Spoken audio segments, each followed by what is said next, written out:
Hello all, this is Jeff Harvey from Down Under Visa. Now you are probably familiar with us if you're looking at this.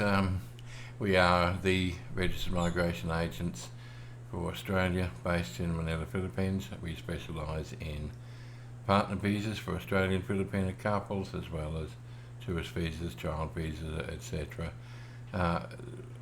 All about Australian Filipina couples. We do a few other visas for other countries, but that's basically it. That's our specialty, because that's where our heart is in. I'll just move this a little closer to make sure this is loud enough. Okay, now I put out articles regularly on our blog page, the details of which will be down below. You can subscribe, same as you can subscribe to this YouTube channel. I put out articles fairly regularly. Sometimes I put out videos, because some people prefer to watch videos than they do, they prefer to watch videos than they do reading. It seems to be the way these days. So yeah, I don't mind doing them. This is an article I wrote about a week ago. It's just a June news article, just some updates on what's happening. Probably the most exciting thing that's been happening, this year, has been the advent of the online weddings, which are legal and very, very simple and very cheap to organise. And bottom line is, we have people in Australia today who got the Australian visas based on doing this. And look, we've got plenty to back it up if anybody's thinking, oh gosh, this is a scam. We're not marriage coordinators, and this is just something that we encourage our clients to do, because what it means is at least they get to move forward. So anyway, yes, 2021 is moving on, and I hope everyone is well. I'll do something different here. I will not mention COVID. Sick of it. Sick of talking about it. People are getting vaccinated. It will end. I would rather concentrate on ways to help our clients to get past it, and this is the last I will say of it in this article. I won't say stay safe either. I appreciate the intention when people email and say, oh, I hope you're safe. Yeah, well, we're perfectly safe, but thank you anyway. Yes, so we will be discussing Utah online weddings which are through the Utah government in a city called Provo in Utah in the USA, and we will also discuss whether or not there are options available to those who haven't met yet but still want a partner visa from the Philippines to Australia. So we'll get to that. Utah online weddings. As I said above, we will concentrate on what will actually help our clients at this time to get their partner visas and to be together sooner. It's hard work, and yes, I certainly do miss the easy days when international travel was a thing you took for granted. However, the smarter and more determined people do learn to adapt now, don't they? Utah weddings keep happening. Most of our assessments, we have a free assessment form, by the way. Details again will be below. If you're wanting to see whether you do qualify for an Australian visa, please fill that out. It'll take you 5 minutes. But most of the assessment forms I'm getting these days are asking for online weddings as the first option, so the word is getting out there. I couldn't even count how many of our clients so far have taken this pathway. It's been a lot. A few points about online weddings. Important ones, because look, again, we're not wedding coordinators. We don't get a nice commission from the Utah government. It's a government. Nothing like that.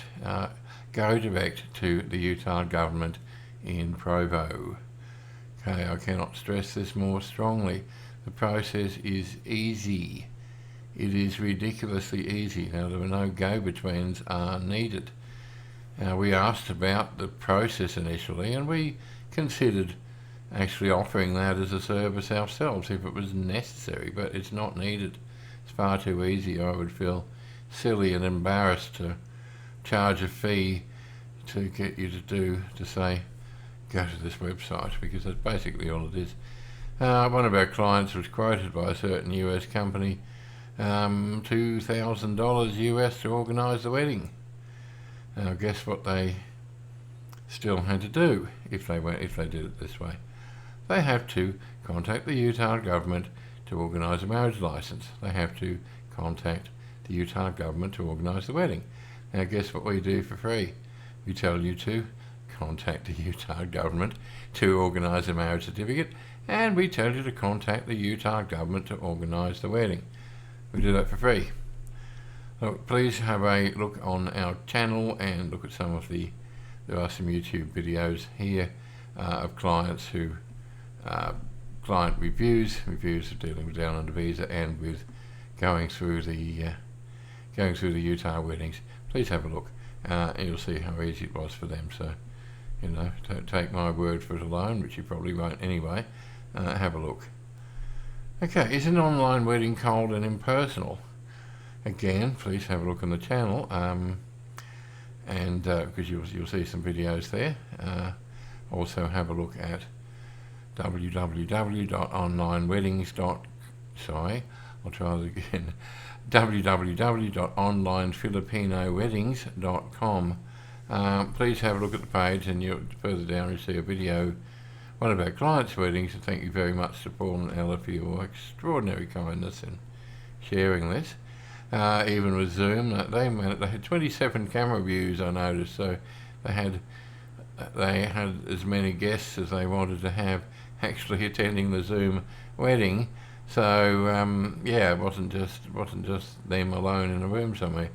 And you know what? Yeah, they could invite all the guests that they wanted, and I guess I don't know if they have a limit, but there were 27 little windows there. So have a look at the actual wedding on our YouTube channel. The celebrant, he seemed to be clearly a very nice man who cared about what he was doing. Now, I edited out all the preparation part of the video, but he took plenty of time to ensure that everything was clear and everyone was comfortable. And he gave a pre-wedding talk about loving each other, which I thought was really touching, and I actually edited that out and made a separate video of it, which is also on our YouTube channel. Have a look. It's only a few minutes, but it's very nice.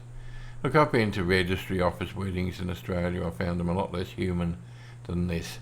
It was actually a really nice wedding, and I believe it was very special for the couple, and you can see that if you watch the video. It's very obvious.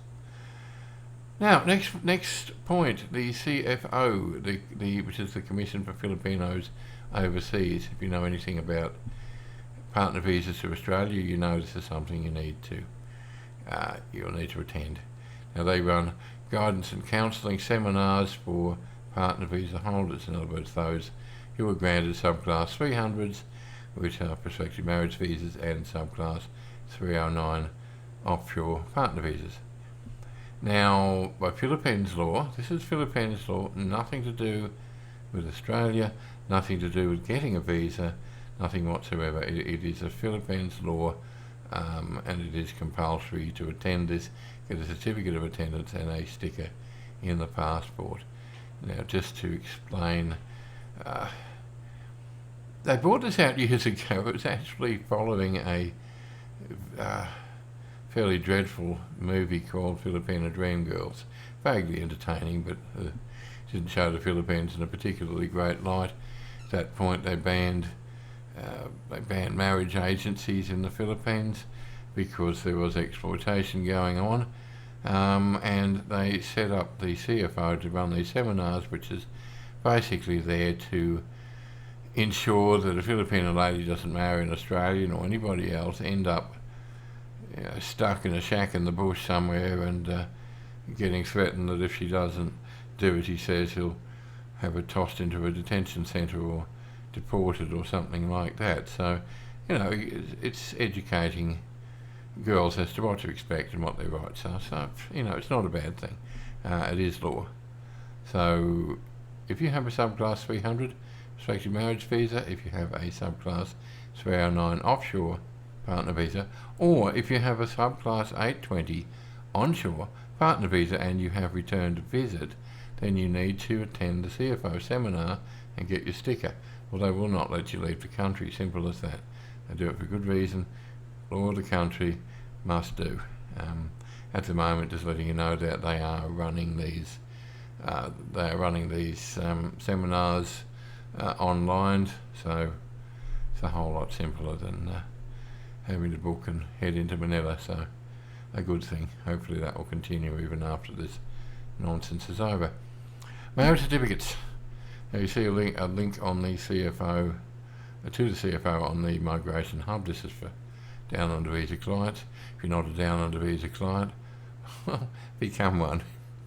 So there's more information there on our client portal, which explains how it all works, what you need to bring.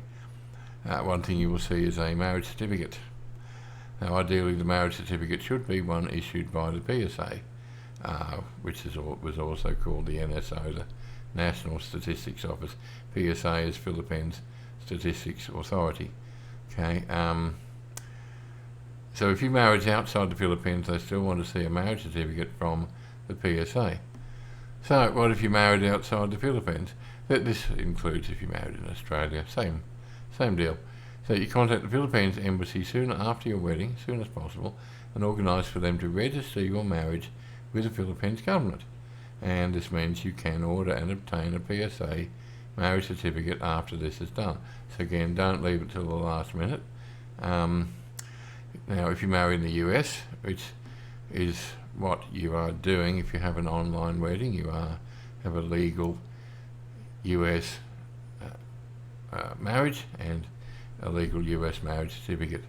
So if that's the case, do not try to register this through the Philippines Embassy in Canberra. Don't do that. A client who did this themselves said they did it through San Francisco, the Philippines consulate in San Francisco. Don't try to do it through Washington. Now, they were told it would take 6 months. It took them 2 weeks. So it sounds like the reasonable place to start. So that's your next move after you do get married. Okay. So you want to marry and get a visa, but you haven't met in person. Oh boy, yeah, this is one of those areas that used to be it used to be a major stopping point, and well, depending on the visa, it still is. It was put there in place 2 years ago to stop the incidents of arranged marriages where somebody bought out a fiancé from Lebanon or somewhere who, had not met the daughter because the family had arranged it, so they didn't want somebody getting a visa to come out to Australia to marry someone when they'd never met them in person. And this still absolutely applies with prospective marriage visas. But the situation comes up all the time, and it's certainly coming up at the moment. Couples met online and developed a relationship, and many did so before COVID, and never got to meet because the border slammed shut. So we have people who met 2 years ago and desperately want to meet, but they haven't been able to. Now, please note what I'm talking about here is I'm not talking about those enthusiastic young men who, not just young men, old men. Somebody once said there's no fool like an old fool, and we do come across a few. I'm not talking about somebody who met Mary Jane online 3 weeks ago and wants to marry her immediately. Not talking about that. Talking about those genuine committed couples who have put the time and heart into it and have a genuine relationship that's very obvious to anyone, but they haven't been able to meet in person yet. And look, it does happen. My little, it's not a secret, but I've been married for a very, very long time. I met my lovely wife when she was working. I met her online via a not really a dating agency, a website that had Filipino ladies who were in Hong Kong. It was free. There seemed to be a lot of those back then. I contacted her, and we fell madly in love with one another before we met, and I even proposed to her over the phone when she was in Hong Kong. We hadn't met yet because I knew. So it happens. It's not stupid. It's the best decision I ever made, and if you know, you know. So this is what I'm talking about. You've got a genuine relationship. You haven't been able to meet yet. Look, there is a way. involves online weddings. It is legal and ethical, as you hopefully you would expect from us. That will work. Now, I'm not going to explain it here. If you are in the situation, I want you to below contact us. Let us know what your situation is. So if you are in an established and committed relationship, you want to marry and be together in Australia forever, and you haven't met in person yet, please contact me, discuss your situation, and I will explain an option which is nothing sneaky or dodgy. It's just something which is perfectly legal, which let's just say before the possibility of online weddings, it literally never would have come up. So a little loophole there, I guess you would say. So please contact us, tell me a story, and we'll let you know if this is a genuine possibility for you. Okay, I hope you've enjoyed that. Please check out the links below. Please subscribe. Please go to the blog page and subscribe as well. And hopefully we can help you somewhere along the way. Thank you very much.